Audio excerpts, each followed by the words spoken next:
Well, good evening and welcome back to another session of object-oriented programming using C++ class.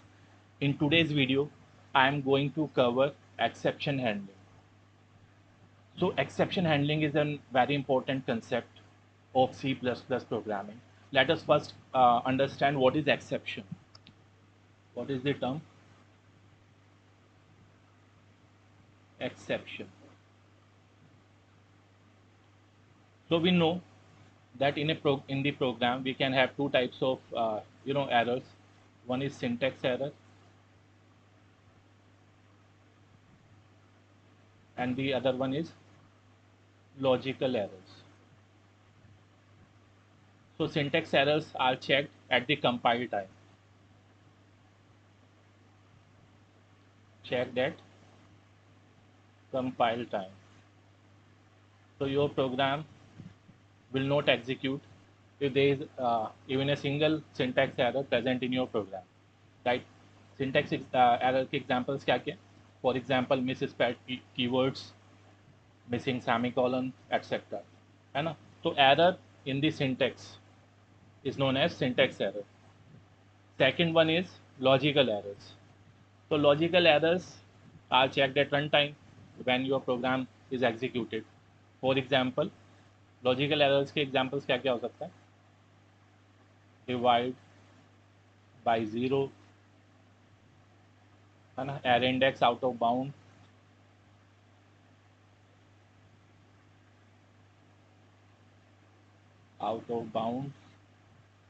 etc. ठीक है? तो ये जो logical errors है, मतलब what happens, your program is basically set of instructions. Suppose you have written some instructions like this. You have thousands of lines, hundred or thousand of lines in your program. Suppose this is a typical program, and at some point यहाँ पे आपकी एक run time error आ जाती है. You encountered a runtime error. Your compiler encountered a runtime error at this place. So what will happen? Your program will abruptly terminate. यहाँ पे इस point पे क्या होगा? आपका जो प्रोग्राम है, it will terminate. So this is a very bad situation, है ना? तो एक्सेप्शन हैंडलिंग क्या है? Exception handling, exception plus handling, ठीक है? This run times errors are basically called exception, and when we handle them using programming, this is known as exception handling. So how do we handle the exception? C++ में exception को हम कैसे handle करते हैं?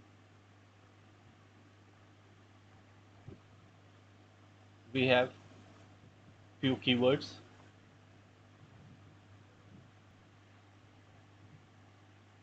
like try, catch, and throw. See, if I compare the exception handling of C++ with Java, तो Java में क्या होता है? जावा में अगर एक थोड़ा सा कंपैरिजन किया जाए, जावा में हम 5 कीवर्ड्स यूज करते हैं. Try, catch, throw, throws and finally. तो जावा में क्या होता है? जावा में inside Java we have two types of exception.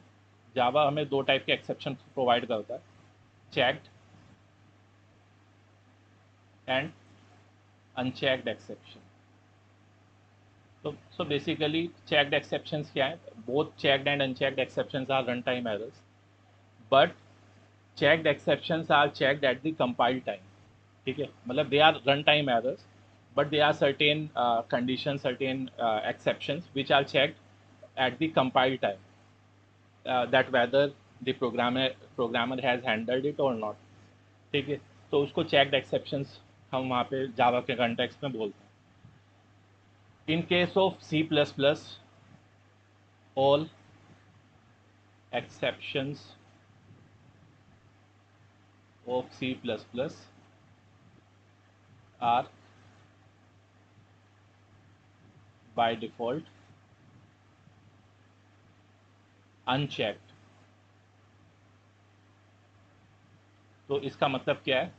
Uncheck का मतलब है कोई इसको चेक नहीं कर रहा है, compiler is not checking whether you have handled the exception और not.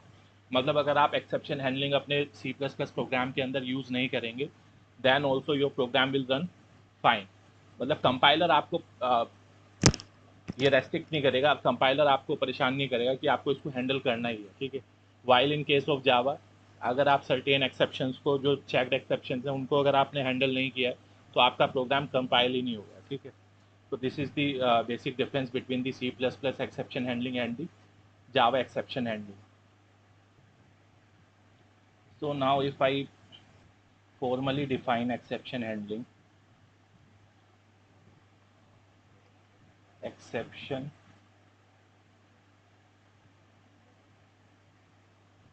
handling provides a mechanism to detect and handle runtime errors in a controlled way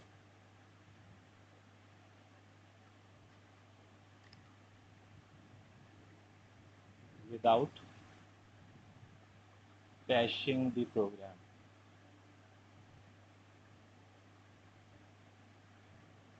ठीक है, तो इसका मतलब क्या है कि अगर अभी मतलब हो क्या रहा था कि when if we are not using the exception handling, तो जैसे ही हमारे प्रोग्राम के अंदर रन टाइम एरर आएगी, प्रोग्राम वहाँ उस पॉइंट से टर्मिनेट हो जाएगा, ठीक है। लेकिन अगर हम एक्सेप्शन हैंडलिंग को यूज़ कर रहे हैं, तो जहाँ पे एक्सेप्शन आएगा, we are using basically the try and catch block. तो ये कैसे वर्क कर रहे हैं? Inside the try block we are putting our we are putting the code which में थ्रो द एक्सेप्शन। यहाँ पे हम अपने उस कोड को रखेंगे विच में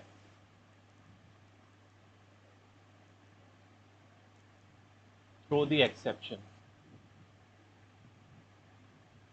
ठीक है। और नीचे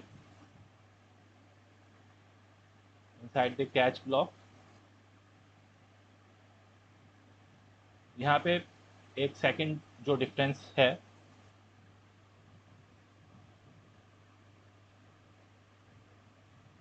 सी प्लस प्लस और जावा के एक्सेप्शन में, यहाँ पे हम प्रिमिटिव टाइप्स को भी थ्रो कर सकते हैं। आई मीन यहाँ पे we can throw some objects और इवन प्रिमिटिव डेटा टाइप्स, ठीक है। तो catch block will catch the type of exception. यहाँ पे this exception type must match the exception जो हमने ट्राई ब्लॉक के अंदर थ्रो किया है, ठीक है। So like we are use in Java, we can have multiple catch blocks with a single try block. हम यहाँ पे मल्टीपल कैच ब्लॉक्स यूज कर सकते हैं इस तरीके से। Plot we can have one more catch block, suppose my exception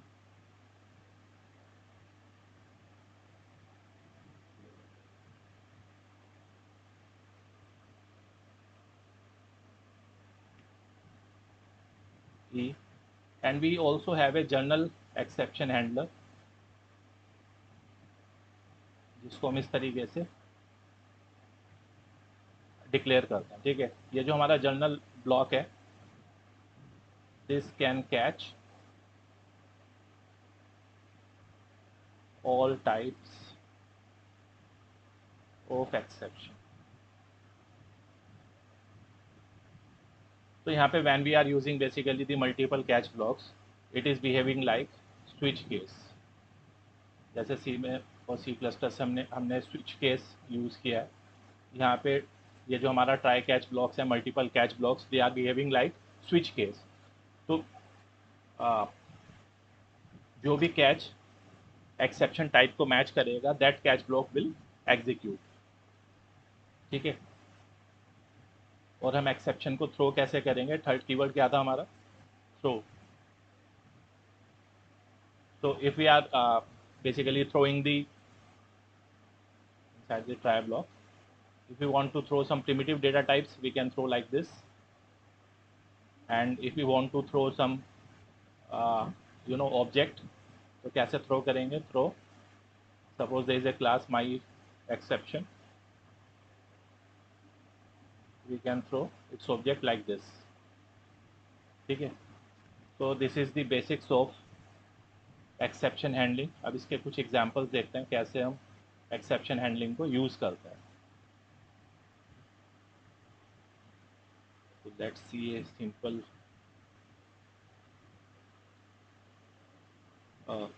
example. हमें क्या करना है? We will take two numbers. सबसे पहले main method. We will check कि जो denominator है वो zero तो नहीं है. If the denominator is zero, we'll throw the divide by zero error message, right? So let's take two variables. Say int a is equal to 10 and b is equal to say 0. तो यहाँ पे हमें check क्या करना है? We want to perform a upon b. So before performing the division, we'll check the denominator. If b is equal to 0, that means we are doing some divide by 0. और ये code हम यहाँ पे try block के अंदर रख सकते हैं. ठीक है? This whole code. एंड यहाँ पे आप थ्रो कर दीजिए. थ्रो जो भी एरर मैसेज आपको देना है, division bye 0, and that's it. If it is not 0, if b is not equal to 0, then we will perform our division and print the result.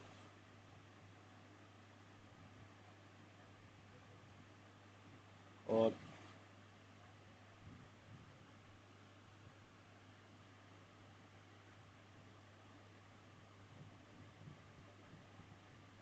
इधर हमारा ट्राई ब्लॉक, then catch,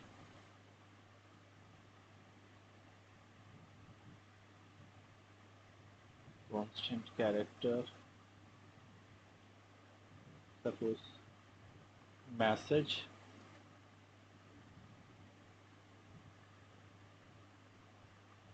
और यहाँ पे हमें print करना है एक्सेप्शन,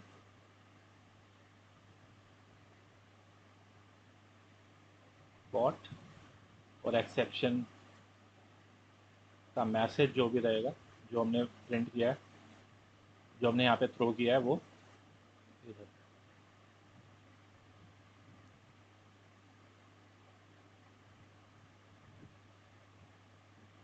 अब ये वाला जो पार्ट है जो मैं अभी लिख रहा हूँ, it is outside the catch block. ठीक है? तो from this point program continues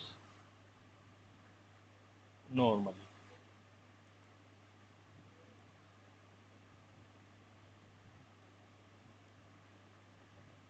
ठीक है? And that's it. रिटर्न 0. और ये हो गया हमारा प्रोग्राम एंड. ठीक है.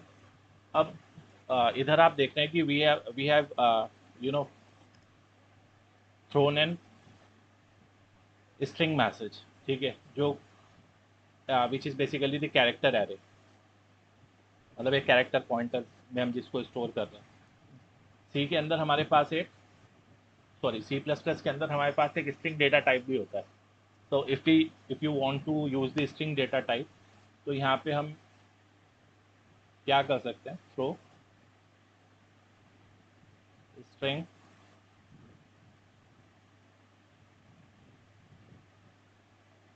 डिवीजन बाय 0, और इधर जो हमने कैच किया है, यहाँ पे हम इसको फिर कैसे कैच करेंगे? Catch string message. All the remaining code will remain same, बाकी जितना भी कोड है वो हमारा सेम रहेगा, ठीक है। तो इसका बेनिफिट क्या हुआ इस कोड को लिखने का, यहाँ पे एक्सेप्शन हैंडलिंग जो हमने की है उसका बेनिफिट क्या हुआ, अगर if we do not use the exception handling, ठीक है, तो whenever b becomes zero, एक डिवाइड बाई ज़ीरो एरर आएगी और हमारा प्रोग्राम क्या होगा, टर्मिनेट होगा, ठीक है। But in this case, in this particular case, even if the value of b is equal to 0, हमारा जो प्रोग्राम है it is throwing an exception which will be caught by the catch block, एक error message print होगा exception code division bye 0 जो हमने अभी यहाँ पे थ्रो किया है, और उसके बाद जो रिमेनिंग पार्ट है प्रोग्राम का दैट विल कंटिन्यू नॉर्मली, ठीक है। So this is the beauty of using exception handling, this is why we use the exception handling.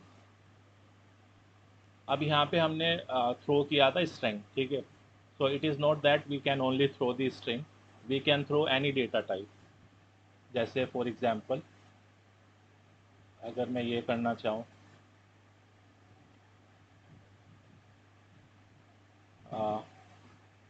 Suppose int a is equal to 5, तो मैं यहाँ पे एक इंटीजर वैल्यू भी थ्रो कर सकता हूँ, catch int A and print some message,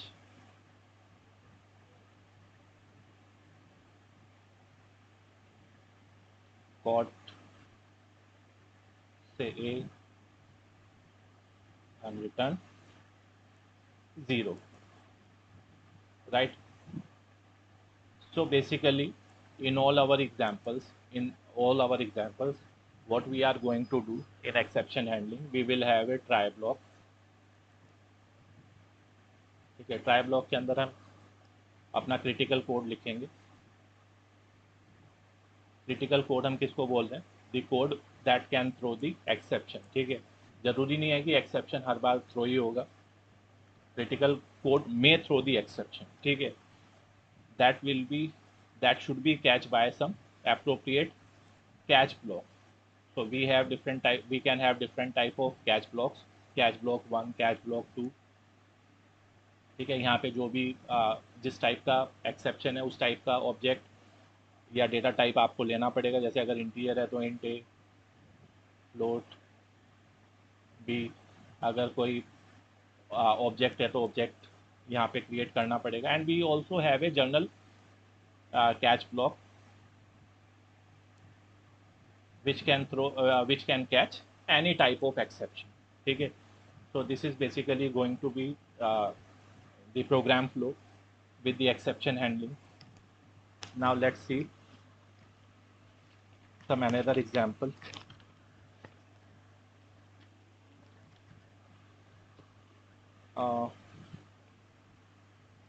Suppose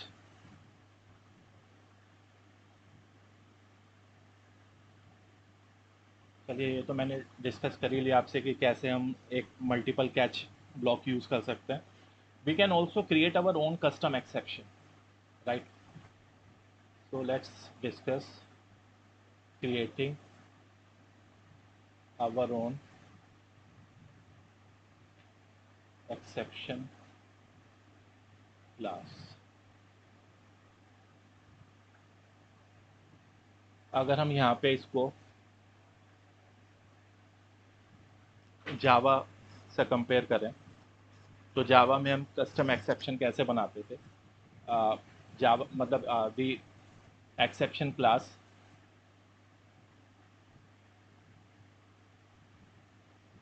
is the super class of all the exceptions in case of Java, ठीक है। सी प्लस प्लस में भी एक्सेप्शन क्लास ही सुपर क्लास होती है। तो अगर हमें जावा के अंदर अपनी कस्टम क्लास बनानी है तो उसमें हम करते थे क्लास, कोई भी class name, suppose my exception x tends, फिर ये जो हमारी custom exception sorry super class exception, इसको हम इनहेरिट करते थे और इसके जो कंस्ट्रक्टर है माई एक्सेप्शन, उसमें एक स्ट्रिंग मैसेज पास करते थे which is pass to the super class using the super keyword. ठीक है, ये हमारा सिंटैक्स है जावा का। अब कुछ इसी तरीके से हमें सी प्लस प्लस में करना है। तो सी प्लस प्लस में हम कैसे करते हैं, वही सेम क्लास माई एक्सेप्शन, यहाँ पे बस जावा के अंदर हम एक्सटेंस कीवर्ड यूज़ करते हैं, यहाँ पे public colon public, exception class हमारी वही है एक्सेप्शन सुपर क्लास। अब यहाँ पे डिफरेंस क्या है कि इन जावा हम जो एक्सेप्शन वाला मैसेज है वो सुपर कीवर्ड के थ्रू सुपर क्लास में पास करते थे, ठीक है। लेकिन सी प्लस प्लस के अंदर एक एक्सेप्शन क्लास के अंदर एक मेथड है what, which is the virtual method, ठीक है, which is the virtual method. और इसका जो ये जो वर्चुअल मेथड है, अगर हम इसके सिग्नेचर की बात करें तो इसका सिग्नेचर कुछ इस तरीके से दिखाई देता है। सपोज क्लास एक्सेप्शन,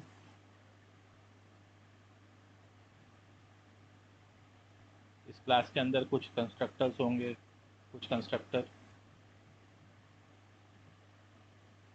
कुछ डिस्ट्रक्टर होगा, और उसके अंदर हमारा एक छोटा सा मेथड है which is the virtual method, virtual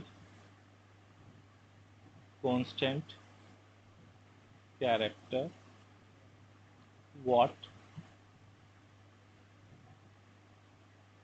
constant no except, ठीक है। एंड इसकी जो डिफ़ॉल्ट डेफिनेशन है उसमें वो रिटर्न कर रहा है रिटर्न स्टैंडर्ड एक्सेप्शन।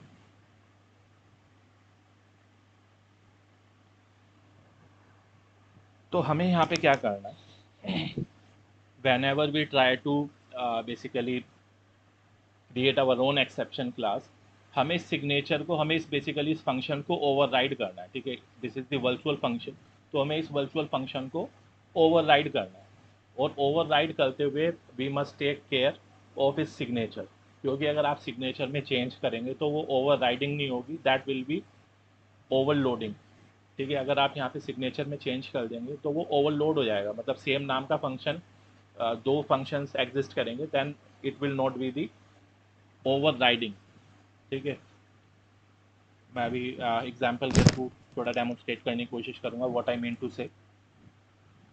तो यहाँ पे हमें ओवरराइड कैसे करना है,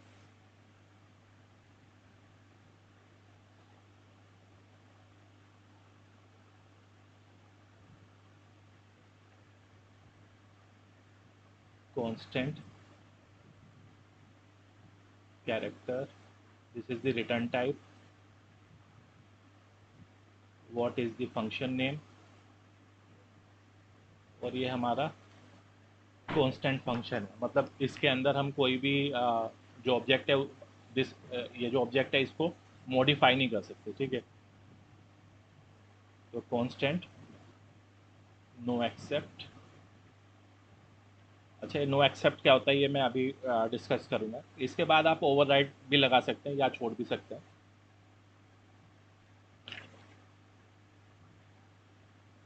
तो इसके अंदर आपको सिंपली अपना मैसेज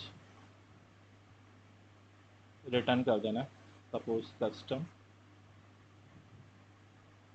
एक्सेप्शन अकर्ड,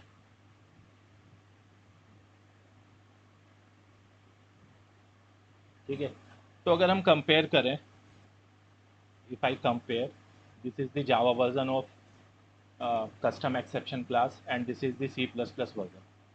तो जावा वर्जन में हम क्या करते थे, जावा वर्जन में हम जो क्लास का कंस्ट्रक्टर है उस कंस्ट्रक्टर के अंदर सुपर क्लास का एक मैसेज पास कर रहे थे। यहाँ पे in C plus plus we need to override the what function which is the virtual function defined in the exception class. ये जो सुपर क्लास एक्सेप्शन है इसके अंदर एक वॉट फंक्शन, एक वर्चुअल वॉट फंक्शन डिफाइंड है, उसको हमें ओवरराइड करना है यहाँ पे। ठीक है, ओवरराइड करते हुए आपको ये ध्यान रखना है कि इसका जो सिग्नेचर है वो एग्जैक्टली मैच करे। आई मीन ये जो constant no except constant character star है ये एग्जैक्टली मैच करना चाहिए। यहाँ पे ऐसा नहीं कर सकते आपकी स्ट्रिंग आप रिटर्न कर दें, स्ट्रिंग डेटा टाइप। ठीक है, मतलब मैं यहाँ पे स्ट्रिंग लिख दूँ और फिर यहाँ पे स्ट्रिंग डेटा टाइप कर दें, तो that will create the another version of basically the no except. तो वहाँ पे फिर वो ओवरलोडिंग हो जाएगी, ओवर राइडिंग नहीं होगी। ठीक है, तो this is how we create the my exception class. अब इसका एक फुल फ्लैश्ड एग्जाम्पल देखते हैं कि मतलब कैसे हम एक कस्टम एक्सेप्शन को अपने प्रोग्राम में यूज़ करते हैं।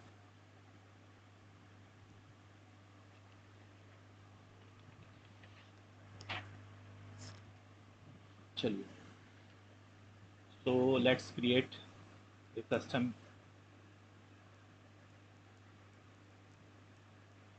exception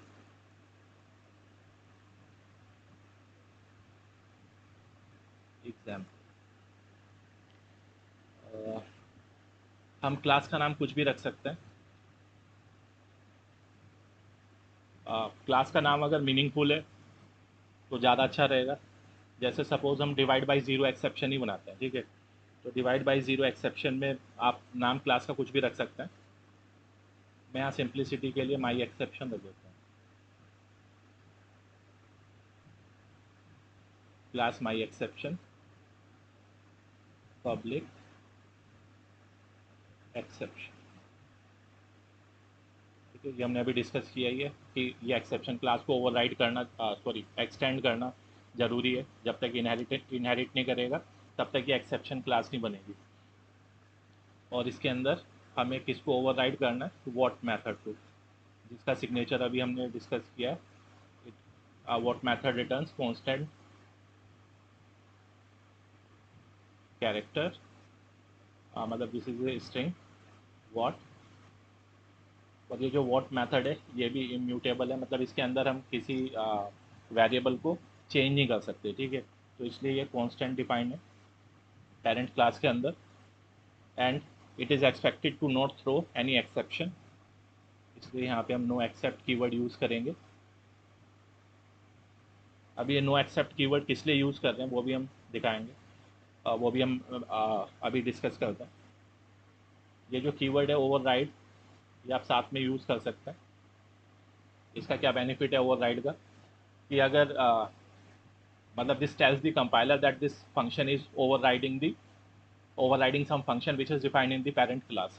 ठीक है, तो अगर यहाँ पे ये सिग्नेचर मैच नहीं करता है पेरेंट क्लास के किसी फंक्शन से, तो this will raise some error message that no this there is no such function exist on the exception class. ठीक है, तो ये कुछ इस तरीके से चेक भी हो जाएगा। ठीक है, तो ओवरराइड अगर आप लगाएंगे तो ये चेक भी हो जाएगा कि आप जो फंक्शन आप यूज़ कर रहे हैं वो ओवरराइड कर रहा है। ठीक है, तो यहाँ पे हमें क्या करना है, simply return a message which you want to throw in case you encounter the divide by zero error. ठीक है, तो यहाँ पे कोई भी मैसेज दे सकते हैं आप, suppose custom exception class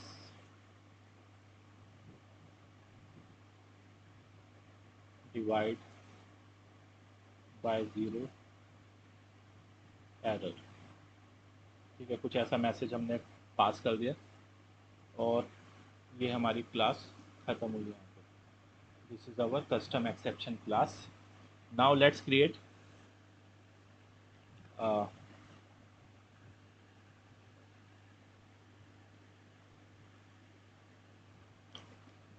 let's use this in the main method।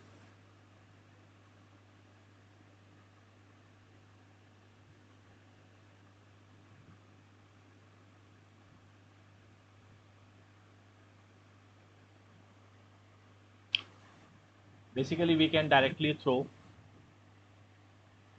मतलब या तो आप यहाँ पे कुछ नंबर्स वगैरह ले लीजिए, वरना हम डायरेक्टली थ्रो करके भी कैच करा सकते हैं। ठीक है, थ्रो माई एक्सेप्शन,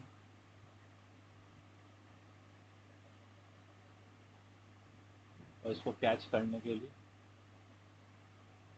हमें माई एक्सेप्शन क्लास का ही एक रेफरेंस चाहिए।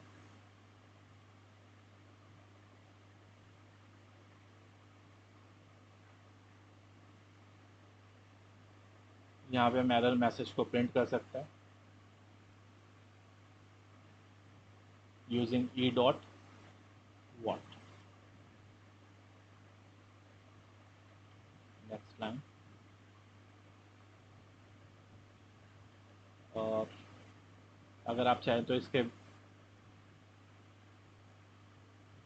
इस लाइन के बाद एक अपना मैसेज, प्रोग्राम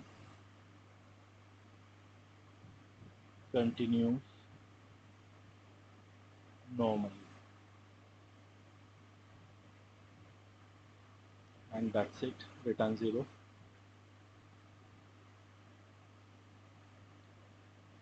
तो इसको मैंने सिंप्लिसिटी के लिए यहाँ पे डायरेक्ट एक्सेप्शन को थ्रो कर दिया। ठीक है, अब इसको थोड़ा सा समझने की कोशिश करते हैं कि यहाँ पे हो क्या रहा है। तो here in the try block we have thrown an object. ठीक है, तो जिस क्लास का ऑब्जेक्ट है वही क्लास इसको रिसीव करेगी। ठीक है, उसी का कैच ब्लॉक उसको कैच कर पाएगा। यहाँ पे माई एक्सेप्शन क्लास इसको कैच करेगा, and then this what function which is defined in, क्योंकि ये ऑब्जेक्ट है तो इसके वॉट फंक्शन को हम कॉल कर सकते हैं। ई डॉट वॉट हमने कॉल किया, which is returning this message custom exception class divide by 0 error which will be printed here. ठीक है, तो ये मैसेज यहाँ पे सिंपली प्रिंट हो जाएगा। So this is how this program works. अगर आप चाहें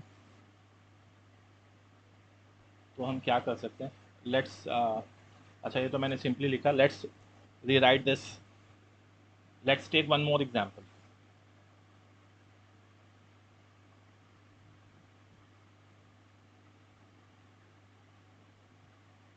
एग्जांपल एग्जांपल 2।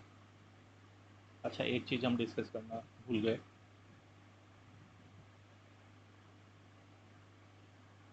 सॉरी।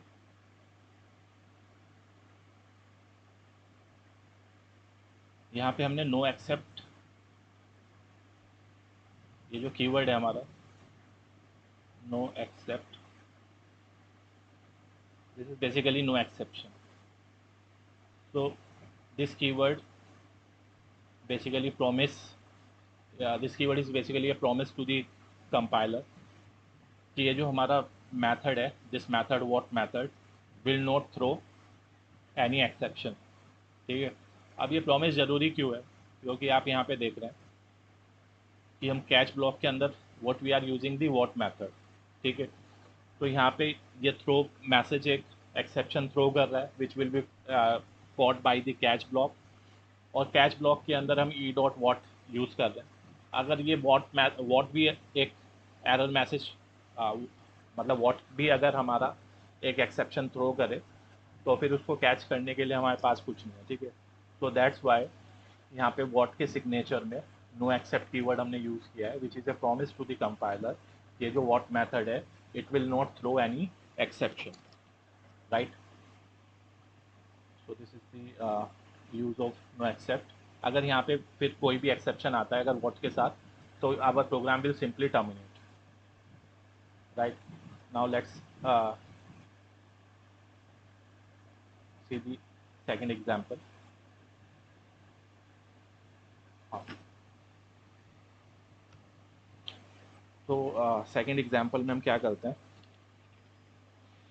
एक इनवैलिड एज एक्सेप्शन क्रिएट करते हैं। ठीक है, मतलब इनवैलिड एज से मतलब क्या है कि हम मान के चलते हैं कि जो एज है वो 0 से लेके एक रेंज ले लेते हैं, जैसे नॉर्मली इंडिया के अंदर जो लोग हैं वो 70-80 ईयर्स या 90 ईयर्स तक रहते हैं, हम 120 ले लेते हैं, ठीक है। तो हम एक रेंज लेते हैं कि अगर if the age is between 0 to 120, that is the valid age. अगर इस रेंज से बाहर कोई एज आती है, जैसे सपोज -2, -3 या 130, 140, तो उसको हम प्रिंट करेंगे इनवैलिड एज, ठीक है।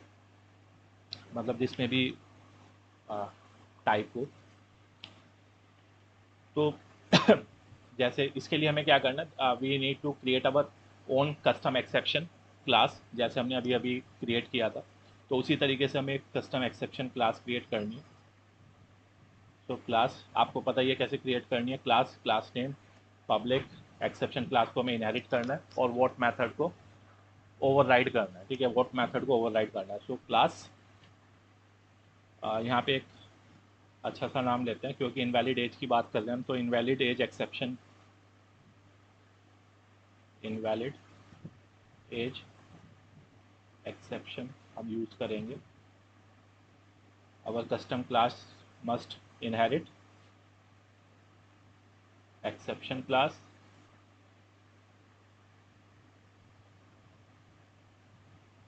और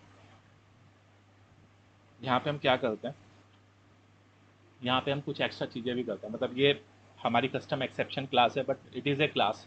तो क्लास के अंदर जो जो चीज़ें हो सकती हैं वो हम क्लास के अंदर रख सकते हैं। यहाँ पे हम एक वेरिएबल क्रिएट करते हैं, एज,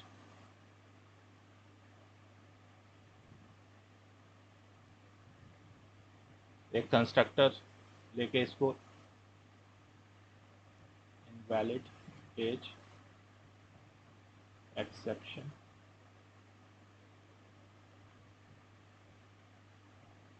इंट ए इनिशियलाइज कर देते हैं एज को यूजिंग कंस्ट्रक्टर इनिशियलाइजेशन लिस्ट। ये हमारा कंस्ट्रक्टर गया। उसके बाद वॉट को हमें एक्सटेंड कर ओवरराइड करना है, ठीक है। तो वॉट मेथड क्या रिटर्न करता है, एक कांस्टेंट स्ट्रिंग वॉट, और ये जो वॉट मेथड है ये हमारा कांस्टेंट मेथड है। मतलब इसके अंदर हम एज को, जैसे हमने यहाँ पे एज लिया है, इसको चेंज नहीं कर सकते, ठीक है। Constant no except, no except को हमने अभी अभी डिस्कस किया है, why we are using the no except keyword. Override, यहाँ पे हमें सिंपली क्या करना है, जो मैसेज हमें रिटर्न करना है वो मैसेज रिटर्न कर देंगे, ठीक है। तो since this method is you know constant, हम यहाँ पे कुछ इस तरीके से निकल सकते हैं, एज इज इक्वल टू 20-30, है ना। This is not permitted, constant method, right. चलिए अब यहाँ पे कोई मैसेज जो भी आपको अच्छा लगे वो रिटर्न कर देते हैं। एक्सेप्शन में invalid age, simple invalid age. चलिए, अच्छा, अगर हमने यहाँ पे सिंपली ये प्रिंट कर रहे हैं कि इनवैलिड एज। अब इनवैलिड एज है कितनी हमारी, अगर हमें ये भी आ, मतलब पता करना है, तो यहीं पे हम अपनी ये जो एक्सेप्शन क्लास है इसके अंदर एक और मेथड बना सकते हैं, इंट गेट एज। और गेट एज के अंदर we can simply return age, right. So this is our custom exception class.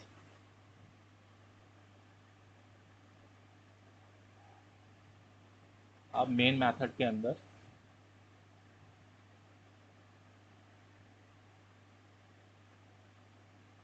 देखो, अभी तक हमने क्या किया, हमने जो हमारी कस्टम एक्सेप्शन क्लास है उसके अंदर हमने एक एज वेरिएबल लिया था, एक कंस्ट्रक्टर लिया था जिसने एज को इनिशियलाइज किया।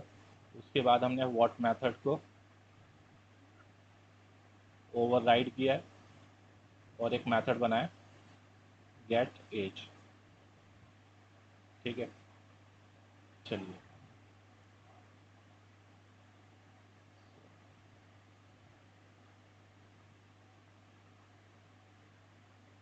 हाँ, अब मेन मेथड के अंदर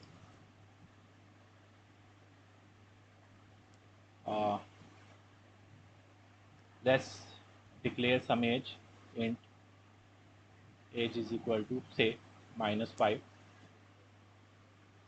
यहाँ पे हम एक जब भी एक्सेप्शन हम थ्रो करेंगे, कोई कंडीशन हम चेक करेंगे, तो इस ब्लॉक के अंदर हम एक कंडीशन चेक कर लेते हैं।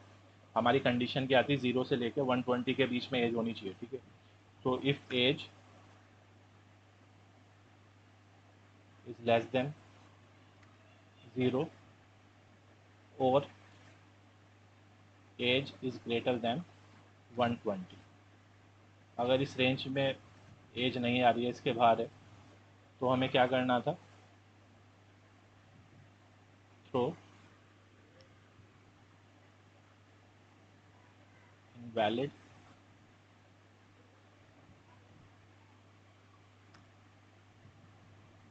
As exception.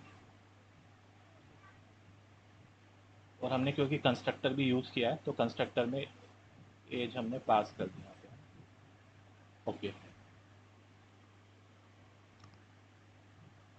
नाउ हमारा कैच ब्लॉक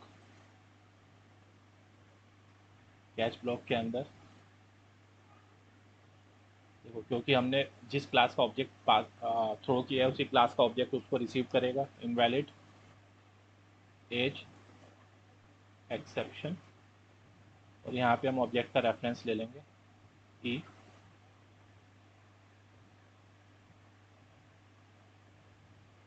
अब यहाँ पे हम एरर मैसेज प्रिंट कर सकते हैं, सी out.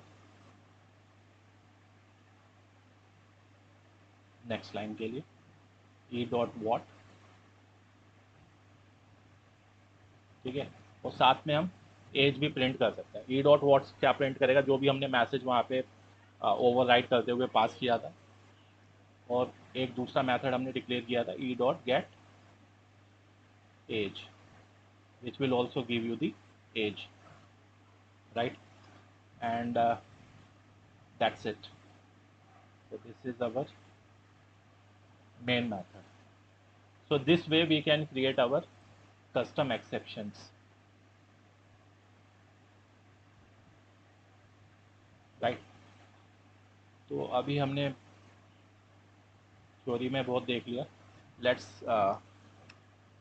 Code this on our online compiler. ठीक है, तो ये सेम प्रोग्राम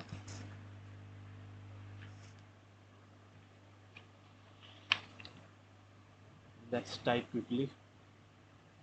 क्या करना था हमें, एक क्लास, कस्टम क्लास हमने बनाई थी, invalid age exception which inherits exception class। ये जो exception class है, it is in the standard package to use, sorry,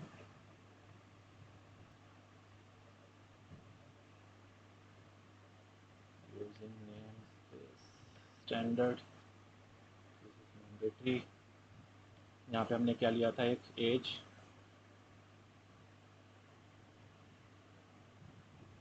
public section में we need a constructor invalid age exception int a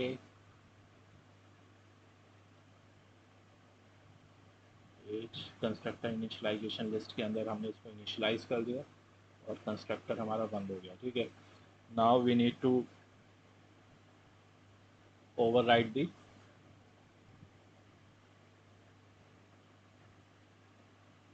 what method, constant no accept,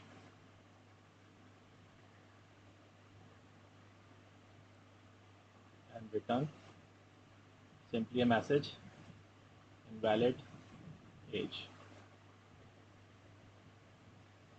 That is all I am returning.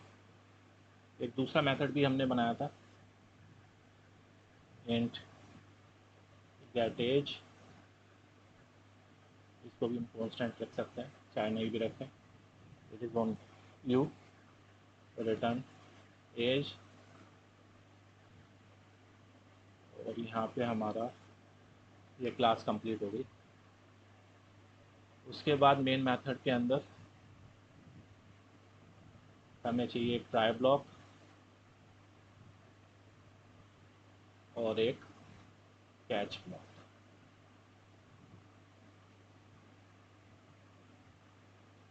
Try block के अंदर हमने क्या किया था, एक variable declare किया था एज इज इक्वल टू -5 और any number which you want to give. If age is less than, हमारी कंडीशन क्या थी, एज अगर 0 से छोटी है या और एज इज़ ग्रेटर देन 120. तो यहाँ पे हम क्या कर रहे थे, throw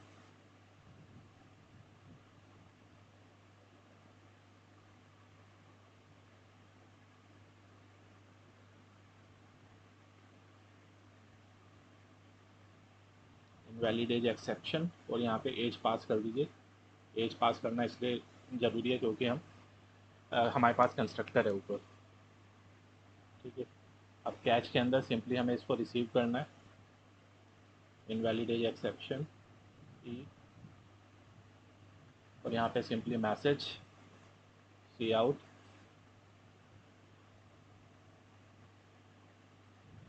E dot what and E dot get age. Catch block के बाद हम एक मैसेज लाइन सिंपली प्रिंट कर सकते हैं, that normal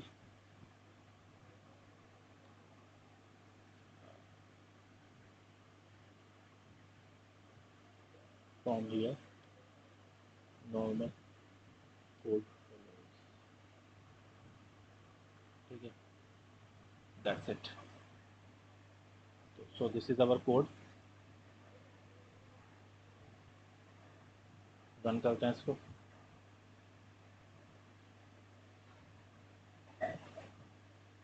and you can see, देखो यहाँ पे हो क्या रहा है, हमने एज पास किया था. तो यहाँ पे पहले ई डॉट वॉट क्या रिटर्न करेगा, ई डॉट वॉट क्या रिटर्न कर रहा है, इनवैलिड एज जो हमने यहाँ पे पास किया था, इनवैलिड एज. और उसके बाद हमने सिंपली एज को प्रिंट किया है, तो इनवैलिड एज -5. एंड देन हमारा कंट्रोल नॉर्मली यहाँ से फॉलो कर रहा है. ठीक है, from here normal code follows. अब हम अच्छा, अब हम देखते हैं कि अगर जैसे हमने यहाँ पे कांस्टेंट एक फंक्शन बनाया, can we change the age here, age is equal to 20. इसको रन करके देखते हैं.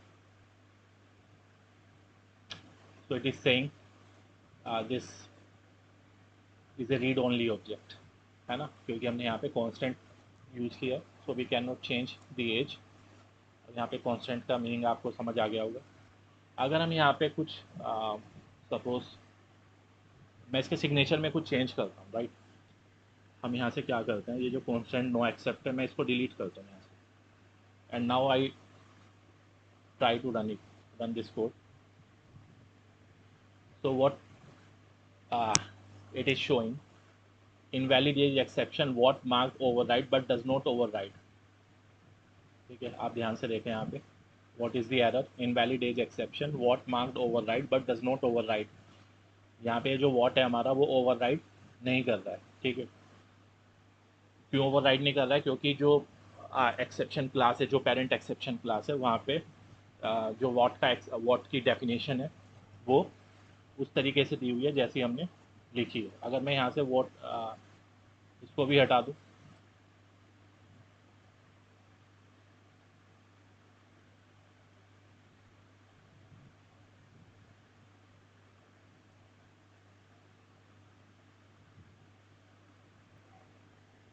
okay, so even after removing the constant no accept, it is giving the same output. Let's see what is wrong here. It is because, see, it is certain कि ये जो what method है, it is not overriding the what method of exception class, right? But it is still printing the invalid age. It is because हम यहाँ पे क्या कर रहे हैं, we are catching this exception using the invalid aged exception class, ठीक है? और ये जो मैथड है, it is also defined in this class. तो यहाँ पे डायनेमिक मैथड डिस्पैच नहीं हो रहा है, ठीक है? यहाँ पे क्या नहीं हो रहा है, डायनेमिक मैथड डिस्पैच. जैसे हमने वर्चुअल फंक्शन में डिस्कस किया था, वर्चुअल फंक्शन में हम क्या करते थे, वर्चुअल जो पेरेंट क्लास है उसका रेफरेंस लेते थे और उसके अंदर चाइल्ड क्लास का ऑब्जेक्ट असाइन करते थे, ठीक है? तो अगर मैं यहाँ पे इनवैलिड एज एक्सेप्शन की जगह एक्सेप्शन क्लास यूज़ करूँ, तो आई थिंक उस केस में ये इनवैलिड एज नहीं आना चाहिए, ठीक है? अच्छा, E dot get age, right. ये जो ई डॉट गेट एज है, this is defined in our invalid age exception class and not in the exception class. तो इसलिए हमको इसको यहाँ से हटाना पड़ेगा. E dot what is defined in the base class. तो अब आप थोड़ा सा, अगर मैं आपको एक्सप्लेन करूँ, अब हमारे पास क्या है, बेस क्लास में भी एक मेथड है वॉट मेथड और चाइल्ड क्लास के अंदर भी एक मेथड है वॉट मेथड, ठीक है? जो बेस क्लास का मेथड है वॉट मेथड, वो वर्चुअल है. तो यहाँ पे using the child class reference, sorry using the base class reference, we should be able to override the method, ठीक है? लेकिन अगर मैं यहाँ पे रन कर रहा हूँ, तो अब आप यहाँ पे देख रहे हैं कि it is returning the standard exception, ठीक है? और अगर आप वापस यहाँ पे हमारे कोड में जाएं, तो यहाँ पे मैंने आपको एक्सप्लेन किया था कस्टम एक्सेप्शन क्लास का जो सिग्नेचर है,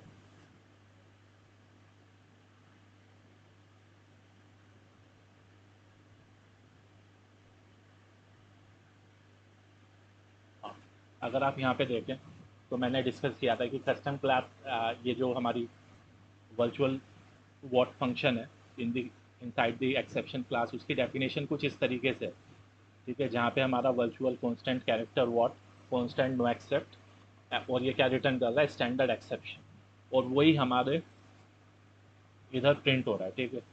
तो यानी ये जो वॉट मेथड है, वो कौन सी क्लास का वॉट मेथड प्रिंट हो रहा है यहाँ पे, बेस क्लास का, ठीक है? जो एक्सेप्शन क्लास है, यहाँ पे ओवरराइडिंग नहीं हो रही है, ठीक है? अब अगर मैं यहाँ पे जो हमने हटाया था, कहाँ से हटाया था, किधर, वाप सॉरी, अगर मैं यहाँ से वापस टाइप कर दूँ कांस्टेंट नो एक्सेप्ट, तो ये ओवरराइड हो जाना चाहिए invalid age from normal code, ठीक है? दो, हम यहाँ पे क्योंकि जैसे हमने वर्चुअल फंक्शन में डिस्कस किया है, वर्चुअल फंक्शन, ये जो गेट एज मेथड है, it is the exclusive method of child class. तो using the parent class reference, we can not use the exclusive method of child class. तो अगर आपको ये गेट एज मेथड यूज करना है, then you need to take this, तब आपको यहाँ पे इनवैलिड एज एक्सेप्शन क्लास को ही यूज करना पड़ेगा and E dot get age, ठीक है? Now this will run fine. तो आई थिंक आपको ये जो एक्सप्लेनेशन है ये समझ आया है. हम फ्यूचर रेफरेंस के लिए इस कोड को कॉपी कर लेते हैं.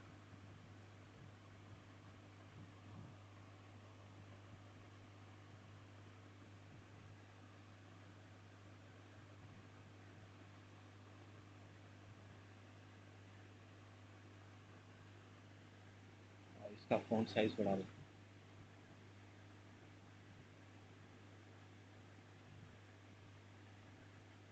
ठीक है? चलिए, एक लास्ट चीज़ जो मेरे को डिस्कस करनी थी इस ट्यूटोरियल में,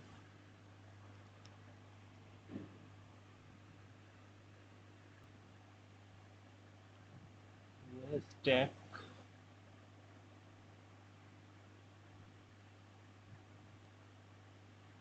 अनवाइंडिंग.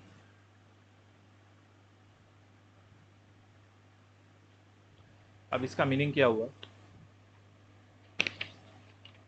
देखिए, अगर हमारे पास मल्टीपल ब्लॉक्स हैं, तो होता क्या है, when an exception is throne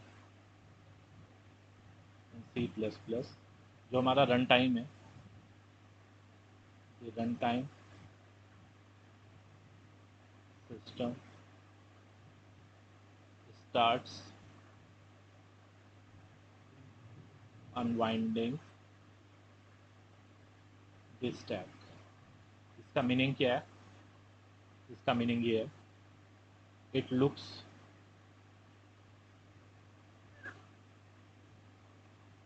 for a matching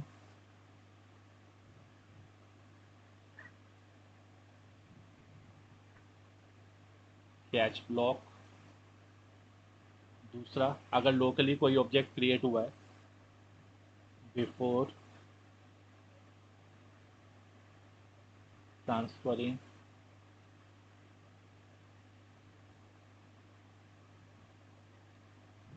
control, it destroys. कैसे डिस्ट्रॉय करेगा? By calling the destructor. It destroys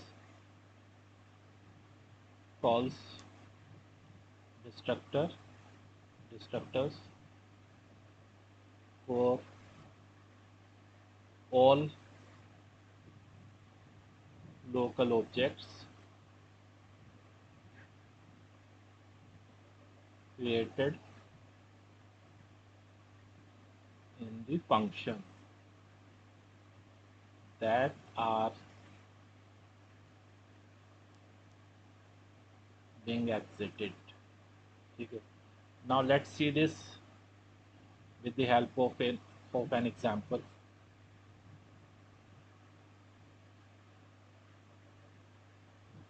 हमें करना क्या है, लेट्स क्रिएट ए क्लास, एक सिंपल क्लास क्रिएट कर दें कोई भी, सपोज टेस्ट, या क्लास टेस्ट। क्लास के अंदर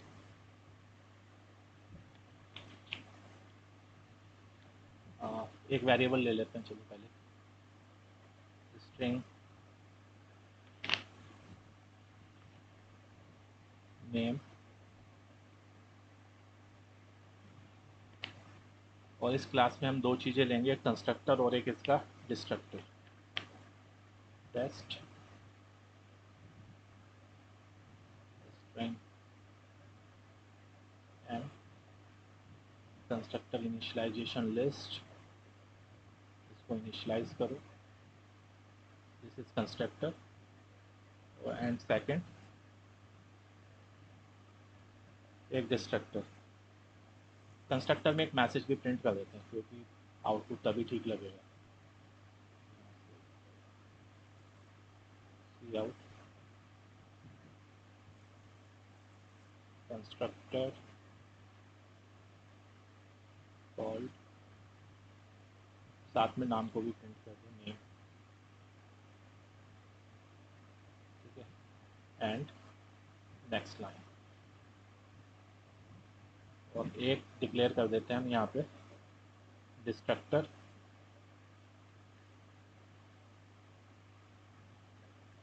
डिस्ट्रक्टर में भी एक मैसेज,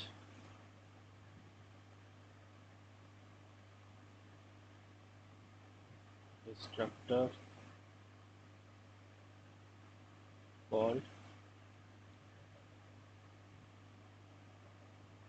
यहाँ भी नेम हम प्रिंट कर देते हैं, ठीक है, and this is our test class. तो अभी तक हमने क्या किया है, एक सिंपली एक क्लास बनाई टेस्ट, जिसके अंदर एक वेरिएबल नेम और उसका एक कंस्ट्रक्टर और एक डिस्ट्रक्टर हमने क्रिएट किया, ठीक है। अब हमें क्या करना है, let's define some functions, void suppose function b,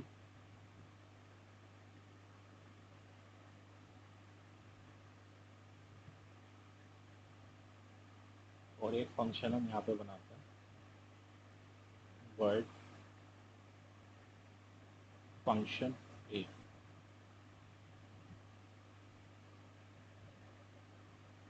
ठीक है, हमें क्या करना है, टेस्ट क्लास का एक ऑब्जेक्ट क्रिएट करते हैं सबसे पहले।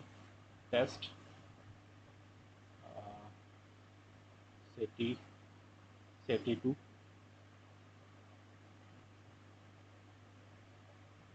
Object B. यहाँ पे भी एक टेस्ट क्लास का ऑब्जेक्ट क्रिएट करेंगे, टेस्ट T1 ऑब्जेक्ट से ए। ठीक है, now this is the local object, है ना, ये जो फंक्शन के अंदर लोकल ऑब्जेक्ट है।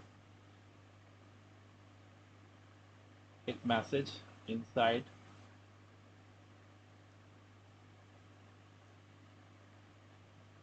Function B, next line, and यहाँ पे हम थ्रो कर देते हैं कुछ भी। ठीक है, suppose throw 5 and cout. देखो, since we are throwing something from this point, तो यहाँ पे जब हम जो भी लिखेंगे वो एग्जीक्यूट होगा ही नहीं। ठीक है, this line will not execute. इधर हमें क्या करना है,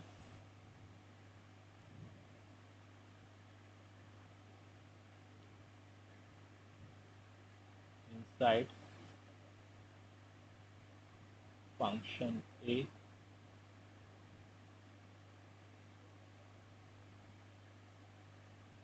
अब यहाँ पे हम फंक्शन बी को कॉल करते हैं, फंक्शन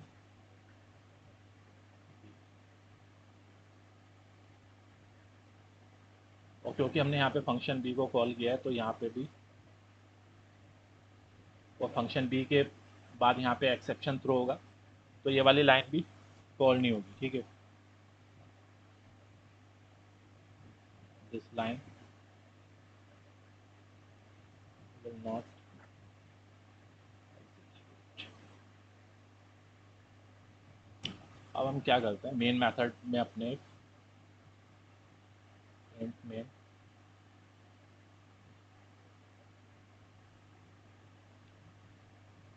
हम अपना टेस्ट क्लास का ऑब्जेक्ट यहाँ पे क्रिएट करेंगे, टेस्ट T3, कोई भी नाम, सपोज ऑब्जेक्ट मेन।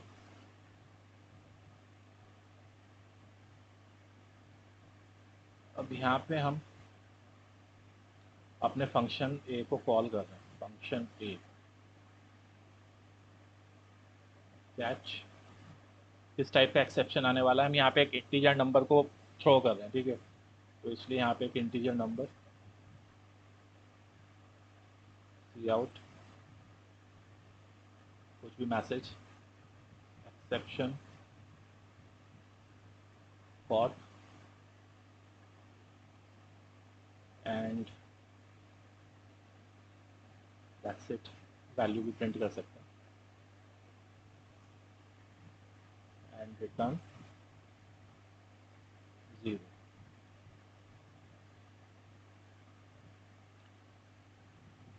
तो इसका आउटपुट क्या आना चाहिए। ठीक है, लेट्स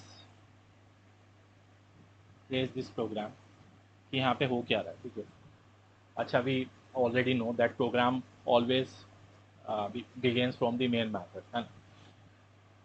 तो the first line that is going to execute is this one। हमने यहाँ पे टेस्ट क्लास का एक ऑब्जेक्ट क्रिएट किया, तो सबसे पहले क्या होगा, whenever we create the object its constructor is called. तो कंस्ट्रक्टर कॉल होगा, कंस्ट्रक्टर कॉल होगा, तो कंस्ट्रक्टर में हमने क्या मैसेज दिया है, कंस्ट्रक्टर कॉल्ड, और उसका नाम प्रिंट हो जाएगा, कंस्ट्रक्टर कॉल्ड एंड नेम। ऐसे डिस्ट्रक्टर में डिस्ट्रक्टर कॉल्ड नेम, तो यहाँ पे सबसे पहले आएगा कंस्ट्रक्टर कॉल्ड, और नाम में हमने पास किया है ऑब्जेक्ट मेन, ऑब्जेक्ट मेन। यहाँ तक कोई प्रॉब्लम नहीं, ठीक है। एक चीज़ और ध्यान रखनी है आपने, that we have created 3 objects, ठीक है, और वो तीनों ऑब्जेक्ट, क्योंकि डिस्ट्रक्टर है हमारे पास तो डिस्ट्रक्टर भी कॉल होगा। उसके बाद next we have called the function E. तो हमारा जो कंट्रोल है वो फंक्शन ए के पास जाएगा। Inside the function A we have again called the, again created the object of function, object of class test. तो यहाँ भी एक कंस्ट्रक्टर कॉल होगा, कंस्ट्रक्टर कॉल्ड ऑब्जेक्ट ए, ठीक है। उसके बाद एक प्रिंट स्टेटमेंट है सिंपली, तो प्रिंट स्टेटमेंट कॉल हो जाएगी। प्रिंट स्टेटमेंट अपना काम करेगा इनसाइड फंक्शन ए, ठीक है। After this we have called the function B, तो यहाँ से जंप करेगा फंक्शन बी पे, और उसके बाद जैसे ये फंक्शन बी पे जंप करेगा तो हमारा टेस्ट जो हमारी क्लास है उसका एक और ऑब्जेक्ट क्रिएट होगा, कंस्ट्रक्टर ऑब्जेक्ट बी। उसके बाद फंक्शन के बी के अंदर भी हमारा एक मैसेज है inside function B, this should print. उसके बाद क्या हुआ कि हमने एक एक्सेप्शन को थ्रो किया, ठीक है।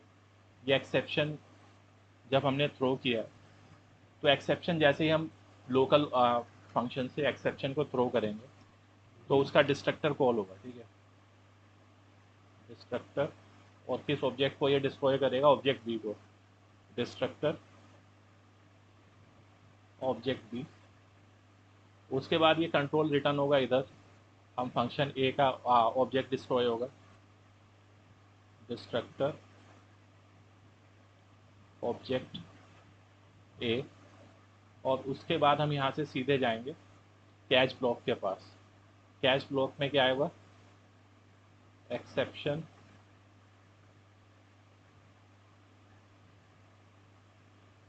कॉट, और यहाँ पे हमने जो पास किया था 5, वो ई की वैल्यू 5 है तो 5 प्रिंट हो जाएगा। एंड देन क्योंकि हमने यहाँ पे एक मेन के अंदर भी एक कंस्ट्रक्टर क्रिएट किया है T3, तो बिफोर एग्जिटिंग द मेन ये T3 भी डिस्ट्रॉय होगा, ठीक है। तो डिस्ट्रक्टर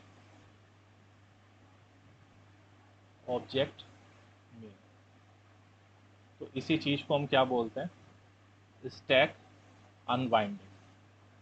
2 मिनट के लिए एक क्विक समरी ले लेते हैं what we have discussed so far। तो हमने स्टार्ट किया था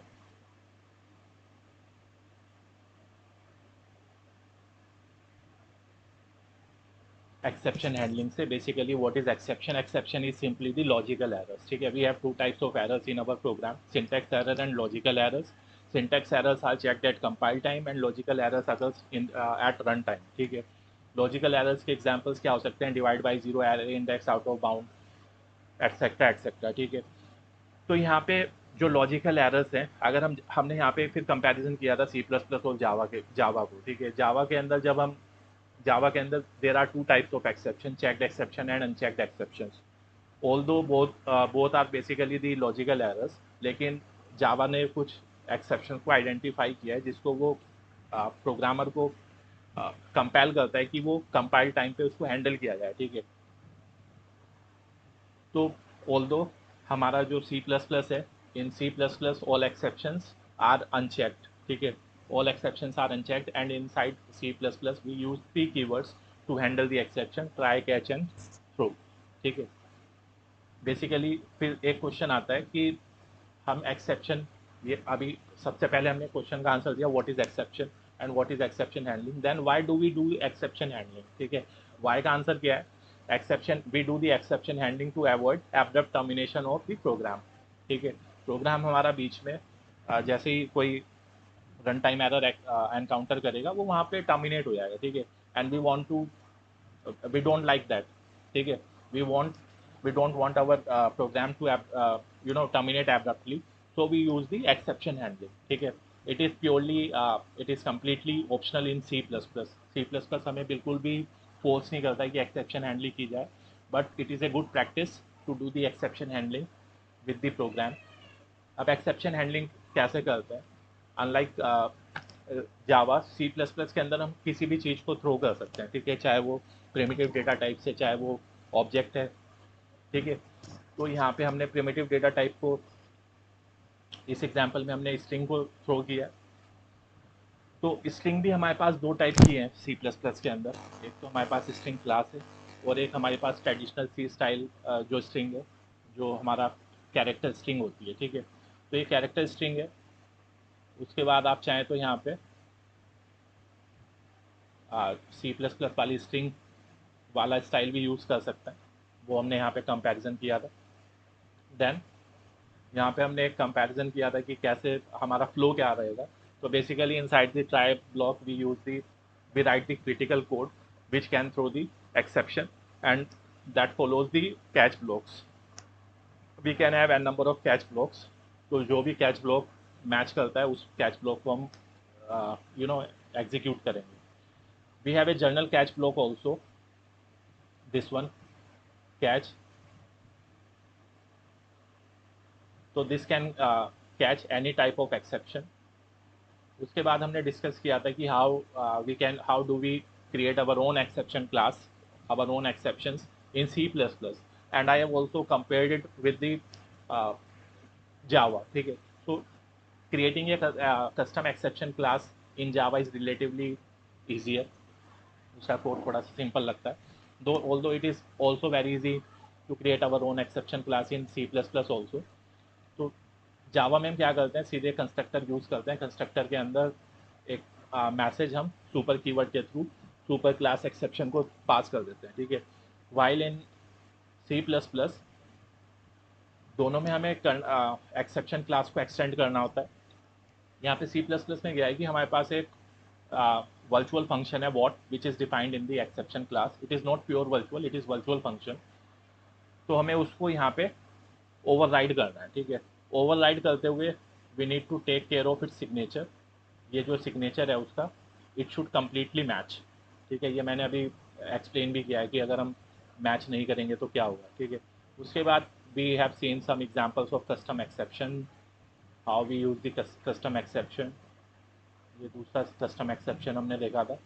and finally we gone through the stack unwinding, जिसमें हमने देखा था कि स्टैक अनवाइंडिंग बेसिकली है क्या। Basically whenever an exception is thrown in C++, जो हमारा रन टाइम सिस्टम है it looks for a matching catch blocks. और अगर आप कंट्रोल को ट्रांसफ़र कर रहे हैं, मतलब जैसे अभी हमने यहाँ पे देखा दो फंक्शंस बनाए, तो अगर फंक्शन के अंदर कोई लोकल ऑब्जेक्ट है तो वो उसके डिस्ट्रक्टर को कॉल करता है to reclaim the memory occupied by that object, ठीक है। And that is known as the stack unwinding. So that is all for today. This is the complete introduction of exception handling in C++. So if you like this video, please do like and subscribe my channel. क्योंकि लोग subscribe नहीं कर रहे हैं ना, this is mandatory. So thank you very much. We'll see you in the next video.